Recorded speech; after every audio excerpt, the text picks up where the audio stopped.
Hello friend, જય માતાજી, જય શ્રી કૃષ્ણ। આજે હું લઈને આવી છું મલાઈ પ્યાઝની સબ્જી। હવે આ સબ્જી છે રાજસ્થાની, જેમાં આપણે લેવાનું છે કસ્ટર્ડ ઓઇલ,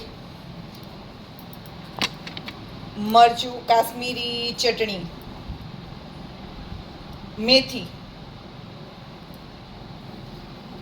મેથીની ભાજી, કસ્તુરી મેથી, આપણે 2 મરચાં સૂકા લીધા છે, પ્યાઝ લીધી છે અને ચોપ કરેલું લસણ લીધું છે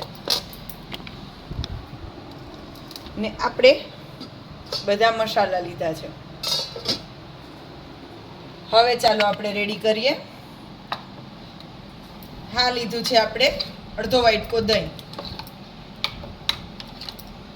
મેં અંદાજિત 3 પ્યાઝ મોટી કટિંગ કરી છે। તો ચાલો આપણે આમાં સ્વાદ અનુસાર નિમક નાખીએ। દહીંમાં બધું મસાલો એડ કરવાનો છે।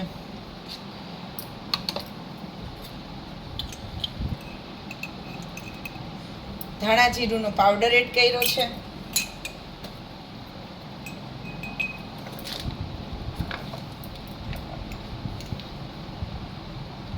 હળદર એડ કરી, કાશ્મીરી લાલ મરચું એડ કરી દઈએ,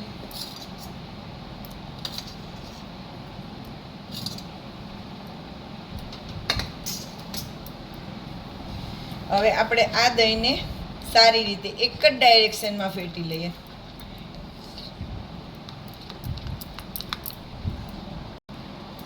આપણે દહીં ફેટી લીધું છે। હવે આપણે આમને સાઈડમાં રાખી દઈએ। આપણે મલાઈ લઈ લીધી છે, તો હવે એને પણ આપણે સરસ રીતે ફેટી લઈએ, જે આપણે લાસ્ટમાં એડ કરવાની છે।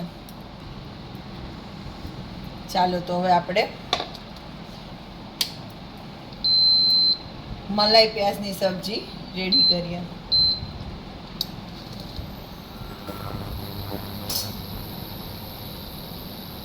આપણે કસ્ટર્ડ ઓઇલ લઈ લીધું છે,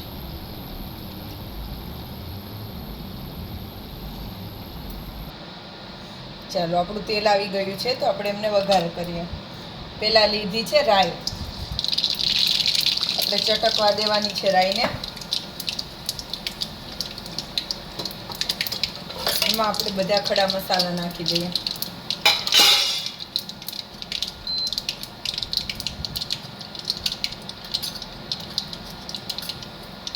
જાવેત્રીનો ટુકડો નાખ્યો છે,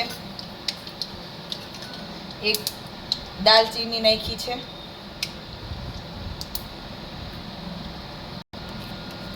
તમાકપત્ર એડ કરું છું, બાદિયાનું ફૂલ એક એડ કરું છું, વરિયાળી એડ કરું છું, થોડી નાખવાની, જીરું એડ કરું છું, તલ એડ કરું છું,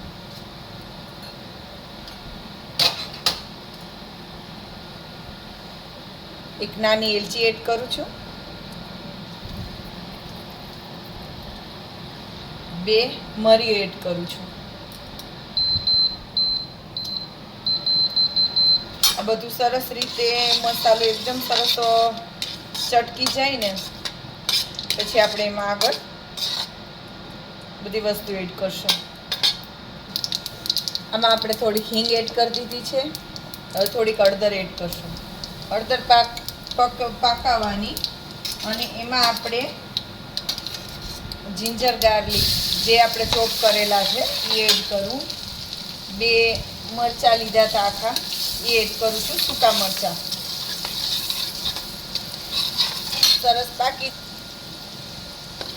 હવે આપણે આમાં કાંદા એડ કરી દઈએ।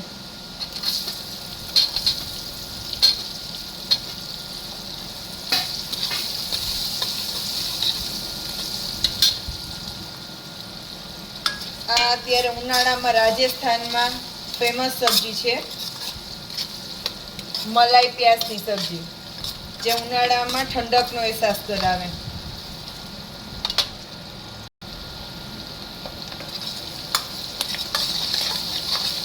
જો તો સરસ આપણી ડુંગળી સોતે થઈ ગઈ છે, એકદમ સરસ રીતે થઈ ગઈ છે. બહુ નહીં ગળવા દેવાની, નકર ગળ પણ આવી જાય, આમાં ગળાશ આવી જાય ડુંગળીમાં. હવે આપણે જે મસાલોને એડ કરેલું, જે દહીં રાખ્યું હતું ફેટીને, એ આપણે એડ કરી દઈએ. દહીં એકદમ ફટાફટ હલાવવાનું, કારણ કે જે દહીં છે એ ફાટવાની શક્યતા વધારે રહે, ફાટી જાય. એટલે આપણે એને એક ડાયરેક્શનમાં round round round round round round ફટાફટ મિક્સ કરી લેવાનું છે.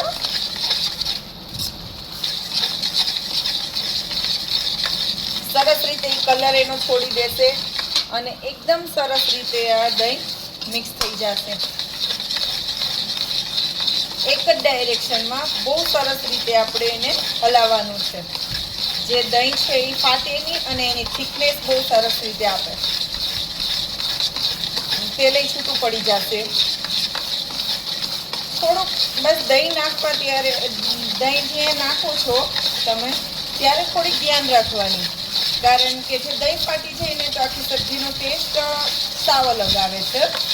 એટલે આપણે થોડુંક ધ્યાન રાખવાનું કે જ્યારે દહીં નાખો ને ત્યારે એકદમ હલાવવાનું અને થોડો ફૂલ ગેસ રાખવાનો, સ્લો નહીં રાખવાનો, જેથી આપણું દહીં છે એ ફાટે નહીં અને એકદમ સરસ ઠીક થઈ જાય. સરસ આપણું દહીં એકદમ સરસ થઈ ગયું છે.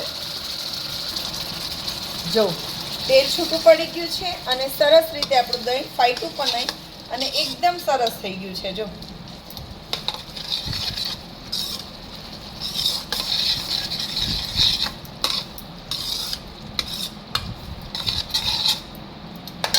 હવે થોડી વાર આપણે સ્લો ગેસ ઉપર, મીડિયમ આંચ ઉપર આપણે આમને થોડીક વાર પાકવા દેવાનું છે, જેથી ડુંગળી છે એને એ ક્રન્ચી ના રહે અને સરસ રીતે પાકી જાય.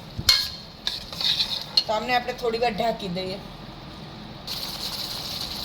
આપણે આમાં 1 વાટકી જેટલું પાણી એડ કર્યું છે.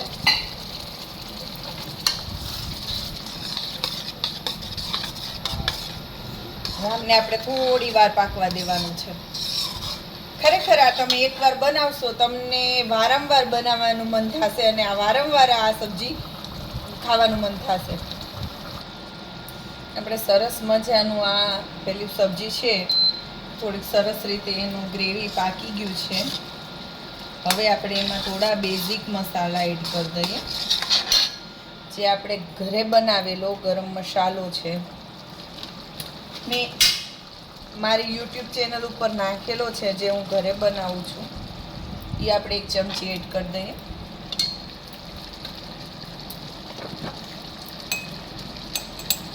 આપણે ઓલરેડી ધાણા જીરું એડ કરેલું છે, એટલે અડધી ચમચી જ આપણે એડ કરવાની છે.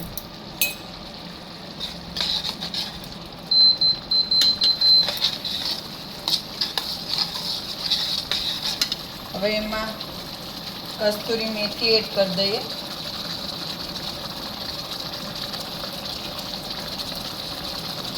જેનો ટેસ્ટ બહુ સરસ આવે છે.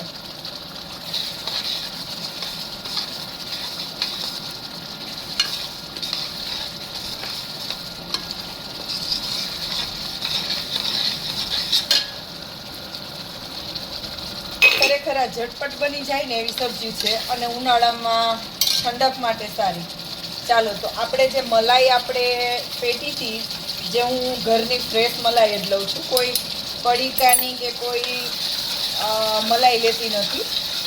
હું હંમેશા ઘરની મલાઈ જ યુઝ કરું છું. તો ચાલો આપણે થોડીક એડ કરી દઈએ. મલાઈ થોડી વાર જ પકાવવાની છે, બહુ વધારે પડતી નથી ઓલી કરવાની, કારણ કે એનો ટેસ્ટ છે ને બગડી જાય પછી. થોડીક વાર એનો કલર આવી જાય, સબ્જીનો કલર જ્યાં સુધી આવી જાય ત્યાં સુધી જ એમને આપણે પકાવવાનું છે. કલર આવી જશે એટલે આપણે ગેસ બંધ કરી દેવાનો થાય. ખરેખર એકવાર આ સબ્જી ટ્રાય કરજો, બધાને મજા આવશે અને તમારા ઘરમાંય બધાને બહુ મજા આવશે. અમારા ઘરમાં તો બધાને બહુ જ મજા આવે છે આ સબ્જી ખાવાની અને બહુ ચાવથી ખાય.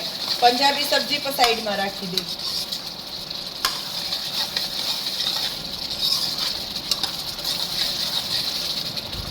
જો મારી રેસીપી પસંદ આવી હોય તો મારી ચેનલને લાઈક કરો, શેર કરો, સબસ્ક્રાઈબ કરો અને મને આમનું તમે મેસેજ કરજો કે તમને કેવું લાગ્યું મારી આ જે રેસીપી છે એના વિશે જરાક મને કમેન્ટ કરજો. થેન્ક યુ, ધન્યવાદ. ચાલો અમે તો એન્જોય કરીએ, તમે પણ બનાવીને એન્જોય કરો. જય માતાજી.